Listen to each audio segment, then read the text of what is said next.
was in elementary school, there was two things that I wanted to learn how to do. How to get my own money so I could get an Escalade and get spinners on them. And two, how to draw those graffiti S's. When I got to the Royal College of Art, there were some materials that I wanted to experiment with, but I wasn't sure which ones I would be experimenting with first. I wound up having the opportunity to work with metal, so I started working in the metal shop to bring to life that graffiti S that we used to draw so well. Okay, so this is sideways, but I had like a general idea of what I wanted to do, and I really wanted to three-dimensionalize the S that I used to draw growing up, and so you can see it here. It's turned to the side, but that was just like the initial sketch.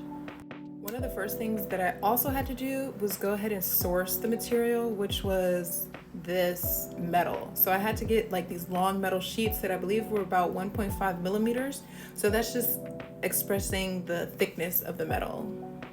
Then your girl got immediately to work. This is my first time ever welding, and technically I didn't even weld the metal pieces together. I just spot treated them because I really appreciated the aesthetic way it was showing up. Now when it was all said and done, this is how she came out. The plinth on the bottom was an afterthought because initially I just wanted the S. And so as you can see here, this is me without doing anything to it. I mean, I wiped it off so it's clean, but this is right after I just kind of ticked the entire thing to put it together.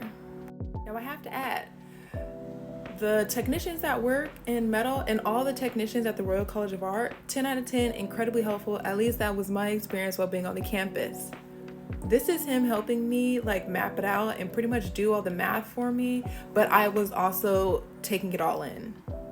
So before I made the metal sculpture, one of my cohort members, Tetsu, he had this white plinth in his studio, so I asked him if I could photograph it just to see, like what my sculpture would look like. I wasn't really liking the white, but I understood that I still wanted a plinth, so I just had to make my own, similar ways in which other people also make their own plinths. But I just decided to make my plinth out of metal, the same material.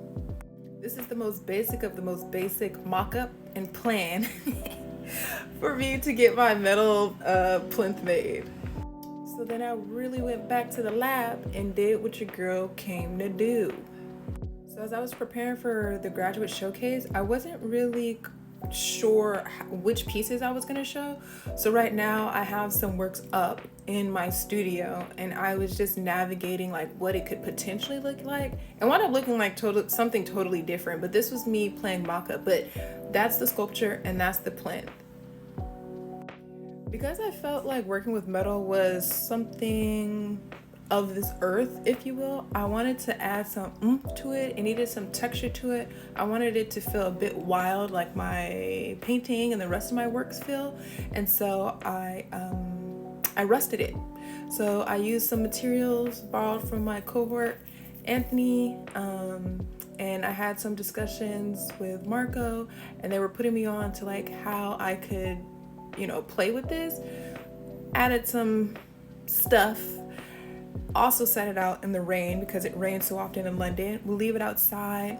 Then I started playing with it. If you can notice, here the drips are going up. So as I was playing with it, I was also turning it. And then I would leave it outside for a couple days, turn it again. And then Marco taught me that I could actually buff out the rust. So if you can also see on the sides, some areas are a little bit darker. It's because I wasn't a huge fan of what the rust was doing, so I buffed it out and then I would redo it, ultimately kind of creating a painting on the metal, which for me, 10 out of 10. For the graduate show, this is how I displayed the work. I found this red plinth. I just found it and I was like, wow, it's red already. Like I didn't have to do anything extra to it. Bolted it to the wall. I did not install my painting to be hung, but it was on top. So the painting was also acting as like a sculpture. And then I had the sculpture right in front of it. And this is how I presented the work, and I really enjoyed it. I wound up titling the work S for Sunny because when I used to draw the S's, in my brain it was just an S for Sunny. Anytime I would see it, I'm like, oh yeah, S for Sunny, of course.